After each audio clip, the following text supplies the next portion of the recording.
Witajcie kochani. W dzisiejszym filmie, jak już pewnie zdążyliście zauważyć, opowiem Wam o torebce Louis Vuitton Twist. Jest to torebka, którą ja posiadam już od dłuższego czasu, a de facto od lutego, ponieważ to właśnie wtedy ją kupiłam. I w związku z tym, że na przestrzeni tych ostatnich miesięcy zdążyłam jej użyć już wielokrotnie, to mam na jej temat wyrobione zdanie i stwierdziłam, że nadeszła najwyższa pora na to, żeby opowiedzieć Wam na temat tego modelu coś więcej. Ci z Was, którzy śledzą mnie od dłuższego czasu, doskonale zdają sobie sprawę z tego, że na moim kanale regularnie pojawiają się tego typu filmy poświęcone konkretnym modelom torebek Louis Vuitton. Do tej pory zrobiłam filmy dotyczące takich torebek jak Neverfull, Pochette Métis czy Capucine. One wszystkie wyświetlą Wam się w tej chwili tutaj na górze w proponowanych, także jeśli jeszcze nie widzieliście któregoś z tych materiałów, albo jeśli zastanawiacie się nad kupnem któregoś z tych modeli, to zachęcam do nadrobienia zaległości. A dzisiaj, tak jak wspomniałam, opowiem Wam o torebce Louis Vuitton Twist. Zanim jednak przejdę do meritum, chciałabym Wam opowiedzieć trochę na temat tego, jak mniej więcej przebiega u mnie proces decyzyjno-zakupowy, jeśli chodzi o zakup torebek Louis Vuitton. I z reguły wygląda to w ten sposób, że kupno konkretnego modelu planuję z dużym wyprzedzeniem. Czasami jest to kilka lat, tak jak w przypadku Capucine, a czasami kilka miesięcy. Różnie z tym bywa, ale w tym czasie, kiedy zakup danego modelu za mną chodzi, że się tak wyrażę, staram się zdobyć jak najwięcej informacji na temat wybranej torebki. I najczęściej wygląda to w ten sposób, że robię szeroko zakrojony research, który polega na przykład na tym, że staram się obejrzeć jak najwięcej recenzji i filmów dotyczących danego modelu. Oczywiście robię to najczęściej posługując się zagranicznym YouTube'em, ponieważ zagraniczne YouTuberki bardzo często robią tego typu recenzje i one są bardzo pomocne, ponieważ pokazują wady i zalety poszczególnych modeli. Oprócz tego odwiedzam warszawski butik Louis Vuitton i tam przyglądam się wybranym torebkom na żywo i później decyduję się na zakup jakiegoś modelu albo nie. Bardzo rzadko się zdarzyła się jedna taka sytuacja, żebym kupiła torebkę spontanicznie, ale nie nazwałabym tego do końca zakupem spontanicznym. Mam tutaj na myśli Neverfulla we wzorze Damier Azur, czyli tym letnim. Kupno tej torebki planowałam już od dłuższego czasu, ale ostatecznie zdecydowałam się na jej zakup pod wpływem impulsu, który to polegał na tym, że po prostu któregoś dnia, bo to miało miejsce w lecie bieżącego roku, wybrałam się na lunch i kolorystyka ubrań, jakie miałam wtedy na sobie, sprawiła, że żadna torebka mi do mojej stylizacji nie pasowała i wtedy stwierdziłam, no dobrze, w związku z tym, że nie mam żadnej torebki, która mi pasuje, to jadę do Louis Vuitton i kupię sobie w końcu Neverfulla właśnie we wzorze Damier Azur. Ale tak jak powiedziałam, to był tylko impuls do tego, żeby ostatecznie kupić tę torebkę, a już wcześniej o niej myślałam. Miałam też Neverfulla we wzorze Damier Ebene, także nie do końca był to zakup spontaniczny, a raczej w takim niewielkim procencie, o tak bym to powiedziała. Ale z reguły, i do tej pory tak było, kupowałam torebki planując ten zakup wcześniej. I dlaczego Wam o tym mówię? Dlatego, że w kontekście tego, co za chwilę usłyszycie, to jest bardzo ciekawa rzecz, ponieważ torebkę Louis Vuitton Twist kupiłam zupełnie tego wcześniej nie planując. I teraz jak to się stało? Jak do tego doszło? Otóż w lutym tego roku zgłosił się do mnie mój znajomy z prośbą i takim pytaniem zarazem, żebym się z nim wybrała do warszawskiego butiku Louis Vuitton po to, żeby pomóc mu wybrać torebkę, którą mój znajomy chciał kupić w prezencie swojej żonie z okazji walentynek. Mój znajomy wiedział, że ja lubię Louis Vuitton, znam asortyment butiku, znam też pracujących tam sprzedawców, w związku z czym ja ochoczo przystałam na jego propozycję i wybraliśmy się razem właśnie do butiku Louis Vuitton przed walentynkami. I oczywiście wybraliśmy ostatecznie jakąś torebkę i wszystko byłoby w porządku, gdyby nie to, że w momencie, kiedy nadeszły walentynki i żona mojego kolegi otrzymała wybraną przez nas torebkę w prezencie, okazało się, że ta torebka nie przypadła jej do gustu. I słuchajcie, wtedy pojawił się problem. Otóż, skoro torebka nie przypadła jej do gustu, mój znajomy stwierdził, że w takim razie on tę torebkę zwróci. I dopiero wtedy dowiedzieliśmy się, bo wcześniej tego nie wiedzieliśmy, że w momencie, kiedy robimy zakupy stacjonarnie w butiku Louis Vuitton i później chcemy dany produkt zwrócić, to oczywiście mamy do tego prawo i możemy to zrobić, ale nie zostanie nam zwrócona gotówka. To, co się dzieje w takich przypadkach, kiedy kupujemy właśnie stacjonarnie, a później zwracamy na przykład nieudany prezent, to, że otrzymujemy po prostu voucher na kwotę tego produktu, który kupiliśmy i który to jest ważny przez 12 miesięcy od daty jego wystawienia.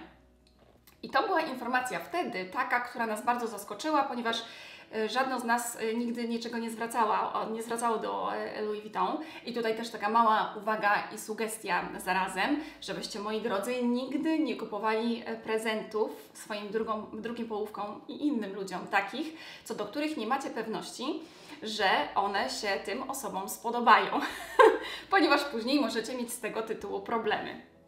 No i słuchajcie, pojawił się ten problem, ponieważ mój znajomy nie planował dokonywać żadnych zakupów innych w Louis Vuitton w tamtym czasie. Jego żona również.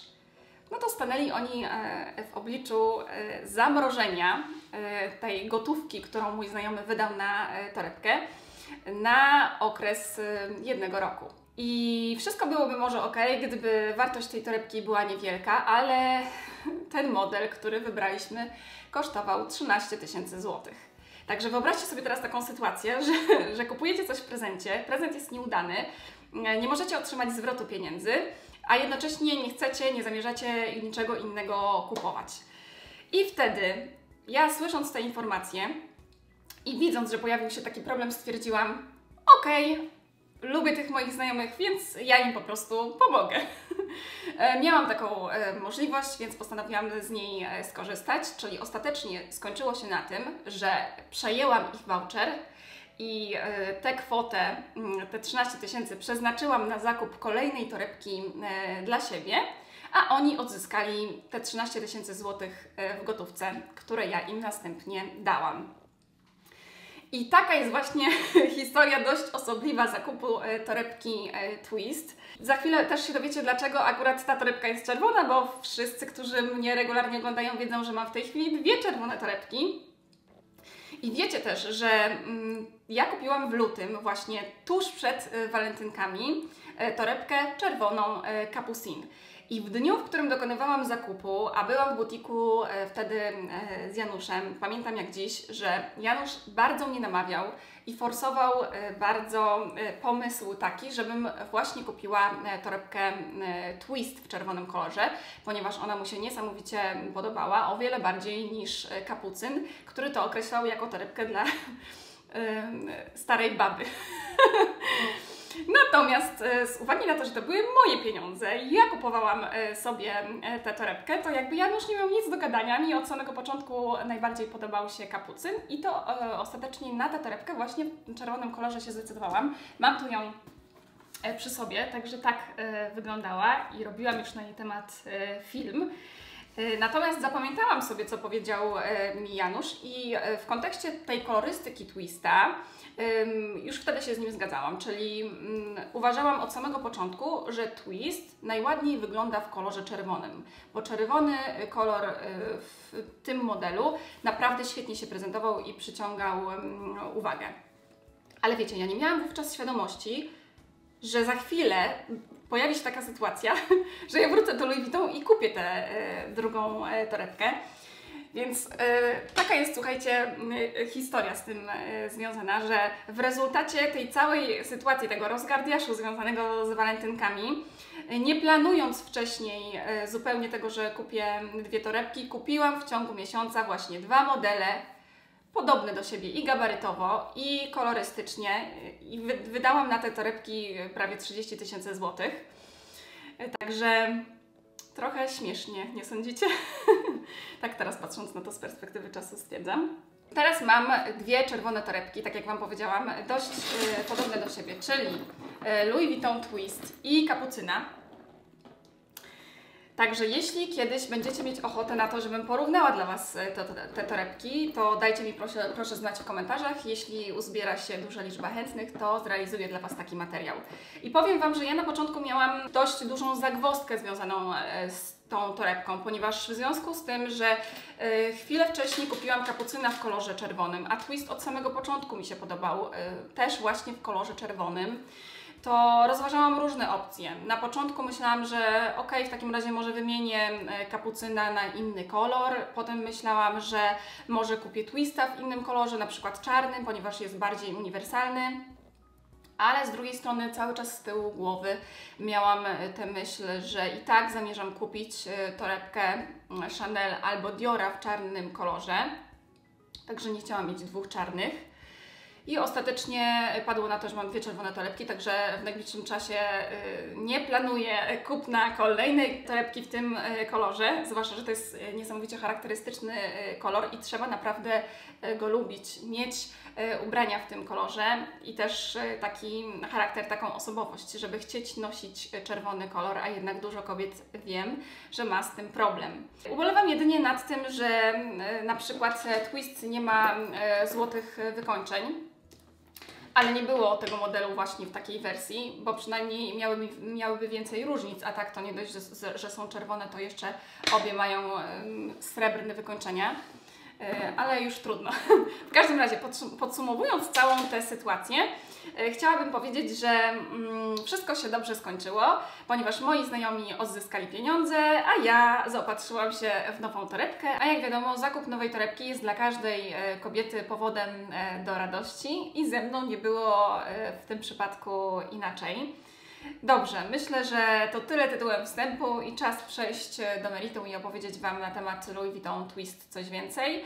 I zacznę od historii tej torebki, która sama w sobie jest ciekawa. Otóż model Twist pojawił się na rynku po raz pierwszy w 2015 roku i jest to torebka, która została zainspirowana inną torebką o nazwie Trapez, która powstała w 1988 roku i charakteryzowała się tym, że oprócz tego, że jak sama nazwa wskazuje, trapez, była to torebka o trapezowym kształcie, to jeszcze miała takie charakterystyczne zapięcie w formie dwóch literek V. I to zapięcie w takiej unowocześnionej, modernistycznej wersji pojawiło się w tej właśnie torebce. I na czym ono polega i skąd nazwa Twist? Ano stąd, że mamy tutaj dwie literki V i po przekręceniu jednej z nich o 90 stopni w prawo, czyli zgodnie z ruchem wskazówek zegara, tworzy się logo Louis Vuitton, zamykając tym samym torebkę, ponieważ wtedy nie możemy jej otworzyć. Otworzyć ją możemy dopiero wtedy, kiedy przekręcimy ją znowu w ten sposób. Także przyznajcie, że to rozwiązanie jest genialne. Uważam, że osoba, która wpadła na ten pomysł, powinna dostać jakąś nagrodę. To jest niesamowicie charakterystyczna cecha tej torebki i bardzo od samego początku mi się podobała. Jak już pewnie zdążyliście zauważyć, torebka Twist posiada lekko trapezowy kształt i tutaj ma też lekko odstające boki, ale sama w sobie jest torebką bardzo prostą i powiedziałabym klasyczną, także jest to torebka uniwersalna, która świetnie się sprawdzi na różne okazje i zawsze będzie wyglądać dobrze, niezależnie od okoliczności. Jeżeli chodzi o rozmiary tej torebki, to ona jest dostępna w trzech rozmiarach: PM, MM i GM, gdzie PM jest najmniejszym rozmiarem torebki, MM najbardziej popularnym i to jest właśnie rozmiar torebki, którą kupiłam. I jest jeszcze GM, która jest torebką największą, ale jest ona dostępna tylko w jednej wersji kolorystycznej, czyli czarnej. Myślę, że w tym miejscu warto zwrócić uwagę na to, że oprócz tego, że te torebki różnią się wielkością, to różnią się też trochę wyglądem i tak na przykład wersja PM Twista, czyli ta najmniejsza, jest bardziej kwadratowa i posiada w środku specjalne takie dodatkowe zakładki, a na przykład ta największa wersja posiada w środku kieszeń zamykaną na zamek, której z kolei nie posiadają te mniejsze rozmiary. Jeśli chodzi o wersje kolorystyczne, to jest ich dość dużo i największy wybór posiada zdecydowanie model MM, który, jak już wcześniej wspomniałam, jest najbardziej popularny. A jeśli chodzi o dostępność tych torebek w warszawskim butiku Louis Vuitton, to w tej chwili znajduje się tam tylko wersja MM w różnych kolorach. Oczywiście pozostałe wersje, a jest ich dużo, i mam tutaj na myśli nie tylko te, które są w stałej ofercie, ale również edycje limitowane i takie, które wykonane są ze skór egzotycznych, na przykład pytona czy krokodyla, są dostępne na stronach internetowych. Także możemy sobie takie torebki najzwyczajniej w świecie zamówić, o ile oczywiście mieszkamy w państwie, w którym można to zrobić. Czyli jeśli mieszkamy w Anglii, to możemy sobie zamówić taki produkt z dostawą do domu, ale już na przykład w Polsce nie możemy, bo nie ma polskiej strony internetowej i nie możemy też zamówić sobie, będąc w Polsce, torebki na stronie angielskiej, ponieważ oni nie robią wysyłki do Polski. Możemy natomiast w razie zainteresowania albo dokonać zamówienia mailowo, pisząc do butiku warszawskiego Louis Vuitton, albo na przykład dzwoniąc. I tutaj taka mała ciekawostka. W przypadku, jeśli dokonamy zamówienia drogą telefoniczną albo mailową, to jeśli nam się torebka nie spodoba albo okaże się nieudanym prezentem, to będziemy mogli ją zwrócić i otrzymamy za nią zwrot gotówki.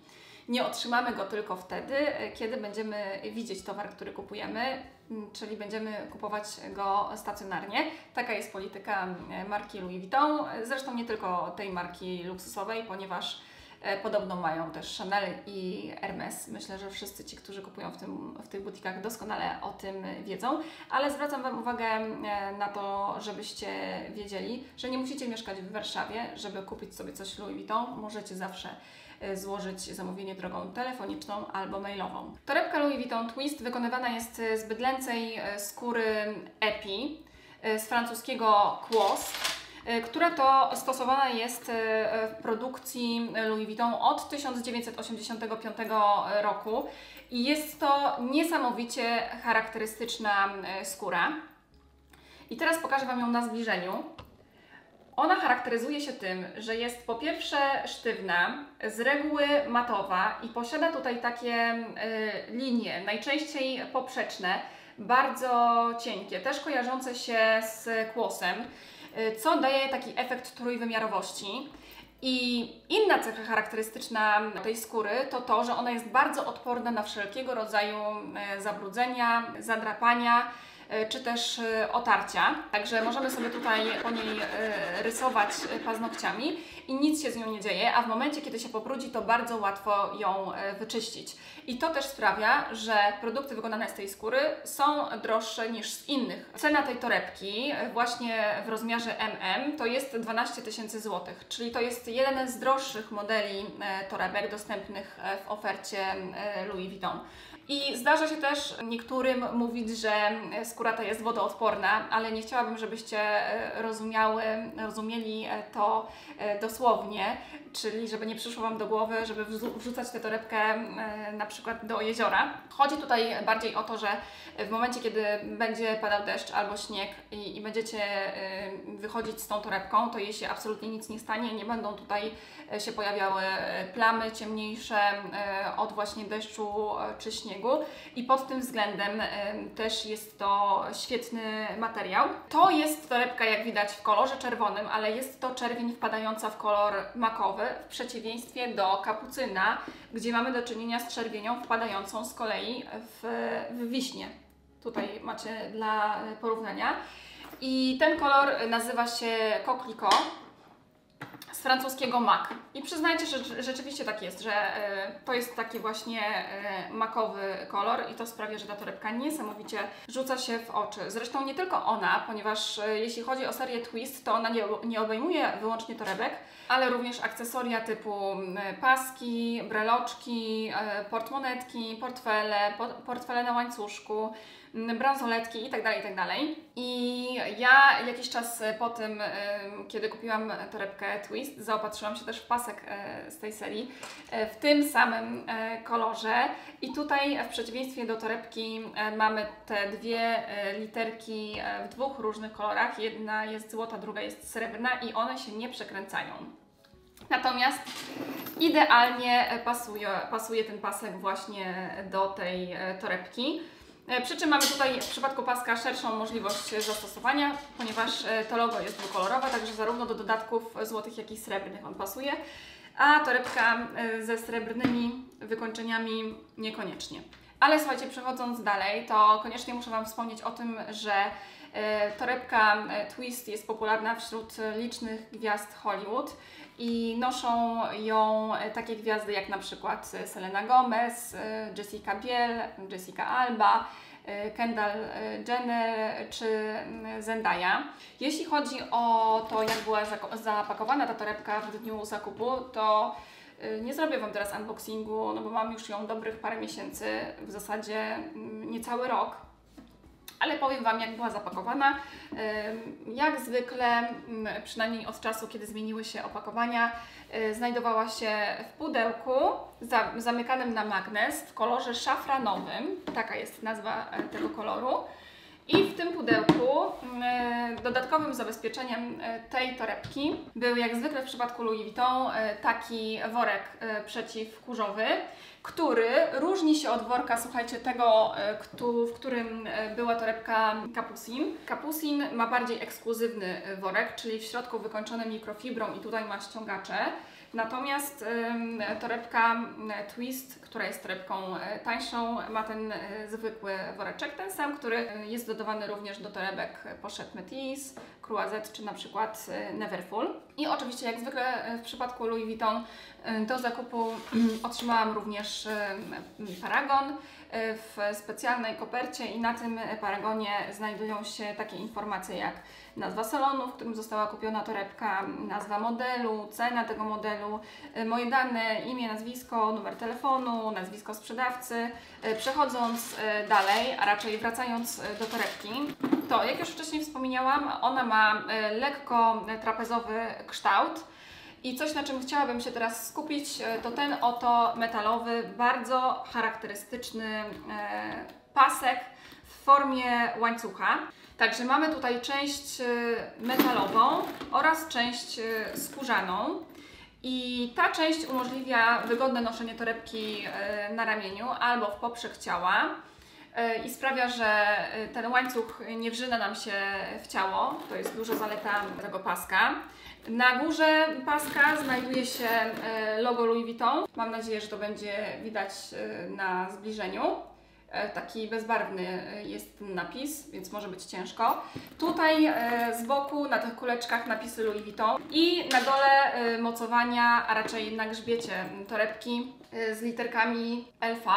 Coś, co jeszcze chciałam powiedzieć o tym łańcuchu, to to, że to nie jest taki sobie zwykły, złej jakości łańcuch, który będzie nam rdzewiał albo się psuł. Nie, nie, nie. To jest łańcuch, który jest bardzo dobry jakościowo. Jest wykonany z palladu. A pallat, dla tych z Was, którzy nie wiedzą, to jest metal szlachetny, taki krewniak złota i platyny, tańszy od tych metali, ale znacznie droższy niż srebro. Ja o tym wspominałam w filmie z biżuterią Louis Vuitton. Jeśli go jeszcze nie widzieliście, to zachęcam do nadrobienia zaległości, on się Wam wyświetli tutaj na górze. Ponieważ biżuteria Louis Vuitton, którą kupiłam, też została wykonana z palladu, tylko pozłacanego. Z perspektywy czasu stwierdzam, to znaczy potwierdzam raczej to, że jest to bardzo wytrzymały materiał. I ten łańcuch, ten porządny łańcuch, a raczej materiał, z którego został wykonany, stanowi dużą wartość. I to właśnie on w głównej mierze decyduje o cenie dość wysokiej tej torebki. Łańcuch, tak jak Wam wspominałam, umożliwia noszenie torebki na różne sposoby. Możemy ją nosić zarówno na ramieniu, jak i w poprzek ciała. W związku z tym, że on jest ruchomy, to możemy go sobie również skracać i nosić w ten sposób na ramieniu. Oczywiście na upartego możemy schować też pasek do środka. Jest to możliwe, ale nieestetycznie to wygląda, ponieważ widać tutaj z boku wtedy te mocowania, także nie polecam takiego rozwiązania. I tego paska, tego łańcucha nie da się odpiąć, w przeciwieństwie na przykład do kapucyna, także nie możemy sobie też dokupić jakiegoś dodatkowego paska. Nie ma takiej możliwości i w przypadku też tej torebki nie ma możliwości jej personalizacji metodą hot stamping. Co to jest metoda hot stamping? Odsyłam na mojego bloga, tam jest odrębny wpis dotyczący właśnie tej metody. Dobrze, omówiłam dla Was już pasek, a raczej łańcuch i teraz wypadałoby przejść do tego zamka, czyli tytułowego twista. Tak jak wcześniej wspomniałam, mamy tutaj dwie literki V i twist polega na tym, że mamy tutaj taki bardzo charakterystyczny dźwięk. Myślę, że to będzie słychać w filmie, który towarzyszy właśnie przesuwaniu tych literek. Z nich się tworzy wtedy logo Louis Vuitton i mamy zamkniętą torebkę. Jeśli chcemy ją otworzyć, no to przewracamy właśnie te literki do stanu wyjściowego i możemy torebkę otworzyć. Ta literka V, gdyby to Was interesowało, ona się przekręca tylko w jedną stronę, w drugą nie da rady. I na górze jednej z tych literek są wygrawerowane litery LV i to, co jeszcze chciałabym powiedzieć, to, że ten zamek jest bardzo odporny na zarysowania. Pomimo tego, że używałam tej torebki wielokrotnie, to nie ma tutaj żadnych znaczących rys. Myślę, że to będzie dobrze widać na zbliżeniu i sami będziecie mogli to ocenić. A teraz myślę, najwyższa pora na to, żebym w końcu Wam pokazała, jak ta torebka prezentuje się w środku i co takiego się w niej mieści. Jak widzicie, tutaj mamy to miejsce wycięte na literki V, także klapa bez literki prezentuje się w ten sposób i po jej otwarciu ukazuje się nam pewien bardzo dziwny, słuchajcie, kolor. Jeśli chodzi o sam materiał, to jest to mikrofibra, czyli materiał, który bardzo przypomina w dotyku zamsz. Jest naprawdę bardzo milutki, przypomina mi pochette Métis, której już niestety nie posiadam. Proszę bardzo. I sam materiał, słuchajcie, o tyle, o ile jest milutki, niestety jest ciężki w utrzymaniu, jeśli chodzi o czystość. Także bardzo łatwo go zabrudzić, a trudno go wyczyścić. Ale jeśli odpowiednio będziemy przechowywać rzeczy w torebce, to nic nie powinno się z nim dziać. Także mamy tutaj mikrofibrę. Jeśli chodzi o kolor tego wnętrza, to nie jestem Wam w stanie go nazwać. Myślałam długo nad tym, czy to jest jakiś różowo-czerwony, czy czerwono-brązowy. Może znacie nazwę tego koloru, jeśli tak, to dajcie mi proszę znać w komentarzach. Natomiast to, co tutaj widać w środku, to dwie kieszenie. I może zacznę od tej kieszeni, która jest bliżej ciała w momencie, kiedy nosimy torebkę. Mianowicie jest to kieszeń wykonana podobnie jak torebka ze skóry Epi. I tutaj mamy napis Louis Vuitton Paris Made in France. I ta kieszonka ma wielkość karty kredytowej albo bankomatowej. I nie byłoby w tym nic, słuchajcie, dziwnego, gdyby nie fakt, że, jak już pewnie widzicie, tutaj mamy taki mały jakby dzynzelek i coś w środku. Proszę bardzo, w środku znajduje się, wyobraźcie sobie, lusterko, takie metalowe, oczywiście z wygrawerowanym napisem Louis Vuitton. I to lusterko jest wielkości właśnie karty, spójrzcie tylko.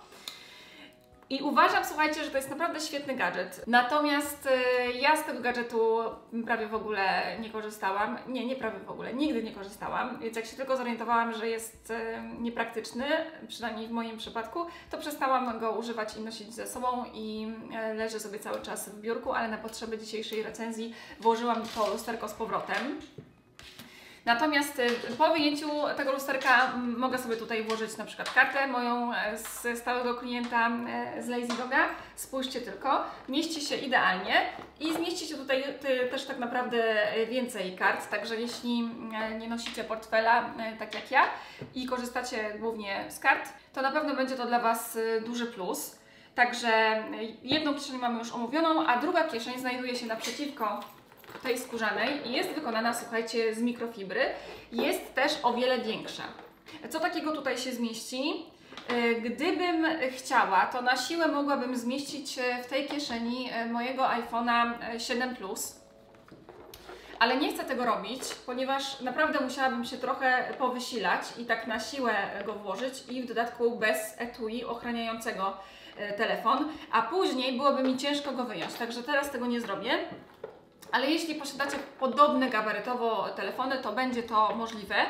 Natomiast spodziewajcie się wówczas tego, że ta kieszeń się trochę rozciągnie, ponieważ nie jest to zbyt rozciągliwy materiał. Mówię tutaj o mikrofibrze. I co ciekawe i ważne, właśnie w tym miejscu, w tej kieszeni znajduje się numer seryjny torebki. Coś, co jeszcze chciałam Wam powiedzieć o tej torebce, jej wnętrzu i zewnętrzu zarazem, to jest ten bardzo charakterystyczny spód. Jak widzicie, jest on pofalowany, co sprawia z jednej strony, że torebka jest bardzo stabilna w momencie, kiedy ją położymy na stole, a po drugie, ona w sposób naturalny dzieli torebkę na pół. Nie mamy tutaj żadnej dodatkowej kieszeni ani podziałki, ale już sam fakt tego, że mamy tę pofalowaną część sprawia, że torebka jakby dzieli się nam na pół, co myślę bardzo się spodoba każdej bałaganiarze, która wrzuca wszystko, co popadnie do torebki i to później tam, wiecie, przemieszcza. To w tym konkretnym przypadku, jeżeli włożymy tutaj pomadkę, to ona nie będzie się, wiecie, kołatać po całej torebce, tylko pozostanie z jednej strony. Także myślę, że kobiety, które mają problem z organizacją, będą zadowolone z takiego właśnie rozwiązania. I znowu jest to coś, co bardzo wyróżnia tę torebkę na tle innych. Pewnie ciekawi Was to, jak bardzo pojemna jest ta torebka. Powiem Wam, że nie wiem, czy ona sprawia wrażenie pojemnej, czy nie, ale zmieści się tutaj kilka najpotrzebniejszych rzeczy, przynajmniej jeśli chodzi o mnie. I teraz Wam zaprezentuję, co takiego ja w tej torebce najczęściej noszę. Oczywiście noszę telefon, ale wrzucam go zazwyczaj luzem. Noszę też swoje etui na karty, ponieważ korzystam wyłącznie z takiego etui. Nie noszę przy sobie zazwyczaj gotówki, nie mam portfela i nie zamierzam mieć, a to etui sprawdza mi się świetnie, także gorąco polecam. Myślę, że podlinkuję Wam pod spodem podobne, żebyście się mogły również zaopatrzyć. Następną rzeczą, którą trzymam nie tylko w tej torebce, ale w zasadzie w każdej, którą ze sobą noszę, jest ta oto mini kosmetyczka, też Louis Vuitton, bardzo sama w sobie pojemna, uniwersalna, pasująca do wielu naprawdę torebek. Uwielbiam ten gadżet, jest jednym z moich ulubionych, jeśli chodzi o Louis Vuitton. Gorąco polecam, postaram się też podlinkować podobne. Także wkładam do środka, proszę bardzo, tak to wygląda i mamy jeszcze tutaj przestrzeń do zagospodarowania. I tutaj mieści się coś, co jest dla mnie jako youtuberki bardzo ważne, czyli mój sprzęt do vlogowania. Czyli mój Canon, znowu polecam gorąco, podlinkuję ten sprzęt, żebyście mogły zaopatrzyć się w podobny. Oraz GorillaPod, czyli statyw, który pomaga mi w pracy. I zobaczcie, tak to właśnie wygląda. Gdybym nie brała ze sobą kosmetyczki i aparatu, spokojnie mogłabym dać tu również książkę jakąś albo kalendarz, z tym też nie ma najmniejszych problemów. Spokojnie pomieścicie tutaj, drogie panie, różne wasze drobiazgi i nie tylko. Bardzo hałasuje, słuchajcie, ten łańcuch. Nie wiem, czy to jego wada, czy zaleta, bo z jednej strony bardzo zwraca uwagę na siebie, a z drugiej jest bardzo wytrzymały, także nie wiem. Dajcie znać, co sądzicie właśnie o torebkach z takimi łańcuchami, czy Wam się podobają, czy nie. Coś, czego Wam jeszcze nie powiedziałam, to to, że Twist jest takim odpowiednikiem w Louis Vuitton torebki Chanel Boy. Pewnie zauważyłyście już podobieństwa, ze szczególnym uwzględnieniem właśnie tego paska, który w torebce Chanel Boy jest bardzo, bardzo podobny. Także jeszcze raz, Louis Vuitton Twist to prosta, nowoczesna torebka, która świetnie się sprawdzi w naprawdę różnych stylizacjach i w różnych okolicznościach. Ja najczęściej używam jej wtedy, kiedy idę na spotkania ze znajomymi. Oczywiście z racji swoich gabarytów i tego, jak wygląda, nie jest to torebka wieczorowa, wtedy nosimy kopertówki. Natomiast nie mam, jeśli chodzi o jakość w tej torebce, absolutnie nic do zarzucenia. A w przeszłości bywało różnie z torebkami moimi Louis Vuitton, jak wiecie. Także wszystkim osobom, które niekoniecznie lubią dbać o torebki, a chciałyby zainwestować w cudzysłowie w coś wytrzymałego, to mogę ten model polecić. I jeśli chodzi o wady tej torebki, to powiedziałabym, że nie posiada ten model ich zbyt wielu. Poza ceną, czyli przypominam 12 000 złotych w przypadku tego konkretnego modelu. Minusem może być też brak nóżek. Wiem, że niektóre kobiety tego nie lubią. Nóżki, które zabezpieczyłyby torebkę przed kontaktem z otoczeniem zewnętrznym, zabrudzeniami i przetarciami, ale z drugiej strony to nie jest tutaj potrzebne, ponieważ ten materiał sam w sobie, ta skóra epi jest bardzo wytrzymała. Minusem może być ten zamek, który sam w sobie jest dość ciężki, sprawia, że torebka też jest ciężka, no ale to jakby widzimy w momencie, kiedy kupujemy torebkę. Co takiego może być jeszcze minusem? Łatwe do zabrudzenia wnętrze, wykonane z mikrofibry, ale znowu to wszystko są cechy, które widzimy w momencie, kiedy przymierzamy się do kupna. I takim ostatnim minusem może być dla niektórych też to, że ta torebka nie posiada rączki, tylko i wyłącznie pasek i że ten pasek nie jest odpinany, nie można go wymienić na żaden inny. A tak poza tym to torebka ta ma mnóstwo plusów. Jeszcze raz powtarzam, prosty, minimalistyczny, nowoczesny design, świetny kolor, bardzo charakterystyczne zapięcie i ten dźwięk klik. Spód pofalowany, który umożliwia nam dzielenie przestrzeni, uniwersalność, jeśli chodzi o stosowanie tej torebki i dopasowywanie do różnych stylizacji, pojemność, funkcjonalność i wreszcie duży wybór, ponieważ mamy tutaj wiele wersji kolorystycznych i też kilka rozmiarów do wyboru. Także podsumowując, ja jestem bardzo zadowolona z zakupu tej torebki i mogę ją Wam gorąco polecić. Dobrze, myślę, że to by było na tyle. Mam nadzieję, że opowiedziałam o wszystkim dotyczącym tej torebki. Jeśli czegoś zapomniałam albo jeśli o coś chcielibyście jeszcze dopytać, to dajcie mi proszę znać w komentarzach. Chciałabym Was w tym miejscu poinformować, że na moim blogu znajdziecie również bardzo szczegółowy wpis z wieloma zdjęciami dotyczący torebki Louis Vuitton Twist. Link do niego zamieściłam w opisie pod filmem. I tam też znajdziecie kilkanaście linków do torebek podobnych do Twista, bo jednak zdaję sobie sprawę z tego, że nie każdy chciałby albo może wydać 12 000 złotych na torebkę. Jak zwykle w opisie pod moim filmem znajdziecie również listę wszystkich produktów, za pomocą których wykonałam dzisiejszy makijaż, razem z linkami do sklepów, w których można te kosmetyki kupić. Listę rzeczy też tych, które mam dzisiaj na sobie.